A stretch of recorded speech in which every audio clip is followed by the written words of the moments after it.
morning. Welcome back here at Just the News AM. I'm Carrie Sheffield and glad that you're with us. Joined again by Antonia Okafor. She's a national spokesperson for Gun Owners America. Hey there, Antonia.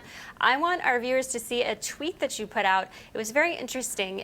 You said it's almost as if they didn't ask Hispanics and Latinos what they wanted to be called and had their own agenda. And you said this in response on Twitter to an article from the Houston Chronicle, which said that over 90% of Hispanics and Latinos don't like to be called Latinx. So the people themselves who are of this racial background don't like it when someone else tries to tell them what they should be called.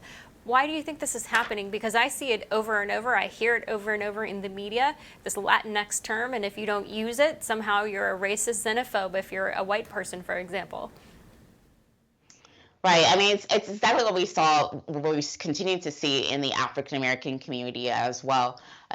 We suddenly have things that are not okay anymore, or PC that, I didn't wake up in the morning and realize that, the other Black people are saying that, you can no longer call yourself this. I think that's the same thing that's happening in the Latino and Hispanic community, where people are just wanting to make issues out of nothing. And so, I mean, the thing is, the Spanish language does have O and or an A rather, because it's a feminine and a masculine ending, and that's there for a reason. So I think people are just trying to put their own agenda and to make it more of something that really was never an issue. So therefore, they could steer the narrative and steer them into getting the votes that they want at the end, which is nothing to do with the people and the language, the Spanish language that is beautiful the way it is. Well, I've also noticed in journalism world that if someone is of the race who is Black, you have to capitalize the letter B. But any other race, Latino, you capitalize Latino with an L. But if you're white, you don't, and it's lowercase. So walk us through what's happening with that. It's not clear to me what's happening with this. It's changing almost every day. I can't even keep up myself, being an African American woman and an American African American woman. It's really ludicrous. It's really, if anything, just trying to deter what the real issues are. And you know what? I've also said that other Black Americans are upset with the Biden administration. Not only are they talking about things like Latinx, et cetera, but they're also talking about things like changing the definition of gender, which a lot of Black leaders do not agree with. A lot of Black people in America are conservative to moderate. You can look at Pew Research on that. And the fact of the matter is that we should be focusing on issues like justice, but they're not. They have another agenda that has nothing to do with actually empowering and helping the community that they said that they were going to empower and help. And so that's why gun control is also going to be a big issue this year, where over almost 60% of new gun owners are African American just a year alone. So gun control is obviously against not only African Americans, but Latinos as well. That's continuing to grow in the gun world as well. But wait, you're saying 60%, 60% of first-time new gun owners are Black? Yes, 58%. So almost 60% of new gun owners from last year were African American, and most of those were Black Americans, but also Black female Americans as well. Do you think part of that might explain why Trump did better among Black voters?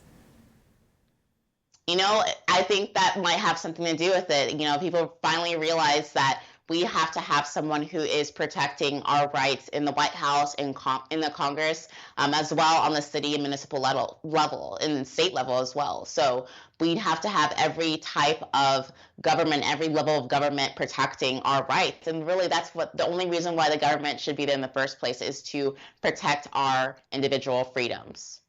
All right, I want to talk about this headline. It's from Newsweek, and it's this debate over Joe Biden's use of the word equity instead of equality. It's opening up a new front in the culture war. Well, equality means that everyone gets the same resources from government, regardless of their circumstance. Equity seeks to address systemic and historical imbalances within society by distributing resources depending on individual need. Vice President Kamala Harris explained the issue in a speech given 2 days before the election. Equality suggests, everyone should get the same amount. The problem with that, not everybody's starting out from the same place. What's your read on this debate of equity versus equality? Do you think it's constitutional? Do you think it's applying justice equally to treat certain people differently because maybe they had a more disadvantaged past, maybe they came from a broken home? I think that's really the big difference between Republicans and Democrats is what we see as equal opportunity versus, like we were saying, equity versus equality. And here's the second day of Black History Month, and we think of Martin Luther King, who we just celebrated a few weeks back, and to remember that the initial focus of the civil rights movement was for equality, and to know that despite the differences that we have that are beautiful, that our creator endowed upon each one of us, is that despite our differences, we still are equal in God's eyes, and we're equal in under the law as well. And so we need to remember that equality is our goal. Do you think that to celebrate those differences? Do you think the Supreme Court will declare some of these pushes for equity to be unconstitutional, that it's not equal protection?